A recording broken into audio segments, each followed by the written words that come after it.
तो तेरी मेरी भी होगी अर्जुन, तेरी भी होगी मेरी भी होती रहेगी, और युद्ध भी करना पड़ेगा, शांति नहीं हो सकती, मेरी साधना से प्राप्त नहीं हो सकता। वो तो तत्वदर्शी संत बताते हैं, उनसे सुनो। तो तत्वदर्शी संत ना मिलने से कहते हैं कि ये ज्ञानी आत्मा है तो उदार, ये नेक आत्माएं हैं, परमात्मा के लिए समर्पित है। तत्वदर्शी संत के अभाव से ये मेरे वाली यानी ब्रह्म की साधना अनुतम अनुतमाम अति अश्रेष्ठ घटिया साधना में गति में, घटिया गति में ही आश्रित रह गए। घटिया गति यानी जन्म मृत्यु जब तक नहीं मिटेगी, शाश्वत स्थान नहीं मिलेगा, तो वो साधना वो गति उससे प्राप्त सथीची गति माने वो स्थान भी यूजलेस है, वो गति भी अनुतम है। अरे इन्होंने यहाँ बुद्धि स्लिप कर गया। यहां से स्टार्ट हुआ था सत्संग कि जितने भी ये परमात्मा ने अनुवाद ही इसे करवा दिया, और जहां इनकी बुद्धि ने काम नहीं किया वहां इनकी बुद्धि स्लिप कर गई, इन्होंने अर्थों के अनरस कर डाले। तो उदाहरण के तौर पर ये है 7वें अध्याय का 18वें श्लोक में अनुतम शब्द है, अनुतमाम, अनुतम अनुतमाम यानी कति अश्रेष्ठ, बिल्कुल अश्रेष्ठ, घटिया। अनुतमाम का अर्थ होता है जैसे उच्चतमम, उच्चतम माने सर्वोच्च, और अनुतमम, उत्तमम तो उच्च होना, अनुतम का कति घटिया होना चाहिए। तो इनने यहां कर दिया कि भगवान अपनी साधना को, क्योंकि श्री कृष्ण को सुप्रीम पावर मान रहे थे विष्णु जी को, अपनी साधना को अनुतम कैसे बताएगा, अश्रेष्ठ कैसे कहेगा, इसलिए इन्होंने शब्दार्थ बदल दिए, अनरस कर दिए। ये कह रहा है कि मेरी साधना भी अनुतम है, जन्म मृत्यु समाप्त नहीं हो सकती, युद्ध अर्जुन करना ही पड़ेगा। जहां युद्ध है वहां शांति कहां?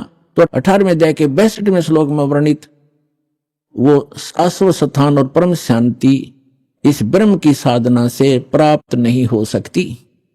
इसलिए 7वें अध्याय के 18वें श्लोक में अपनी गति को भी अनुतमम अति अश्रेष्ठ घटिया कह रहा है। और फिर तुरंत 7वें अध्याय के 19वें श्लोक में क्या कहता है? बहुनाम जन्मानाम अन्ते ज्ञानवान माम प्रपद्यते।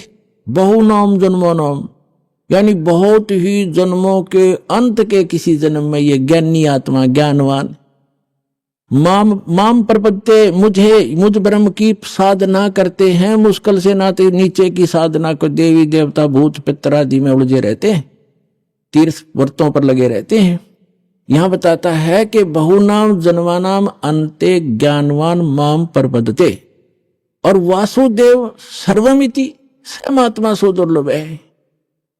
क्या कहता गीता ज्ञानदाता कि वासुदेव ही सर्वम, सब कुछ है, वासुदेव ही सब कुछ है, ये बताने वाला महात्मा बड़ी मुश्किल तय मिलेगा। वासुदेव कौन है? वासुदेव का अर्थ क्या है? सर्वव्यापी और सर्व समर्थ, जिसका सबके ऊपर अधिपत्य हो, वो उसको वासुदेव कहते हैं। श्री कृष्ण वासुदेव नहीं थे, वो तो वासुदेव के पुत्र थे, उसके पिता का नाम था वासुदेव। जैसे कोई अपने पुत्र का नाम विष्णु रख ले, क्या वो त्रिलोकीनाथ हो जाएगा? तो वो वासुदेव का पुत्र था। श्री कृष्ण वासुदेव नहीं थे, वो कह ले वे सब कहने लगे उसको वासुदेव, वो वासुदेव नहीं थे। वासुदेव का अर्थ है वेदों में जो सर्वश्रेष्ठा, सर्व उत्पादक और जिसका सबके ऊपर अधिपत्य, कंट्रोल है, सबका शासक, यानी पूरे विश्व में जिसका वास है, जिसके अधिकार में सभी आते हैं, स वासुदेव, वो है वासुदेव। अब अभी आपको प्रारंभ में बताया था सत्संग के प्रारंभ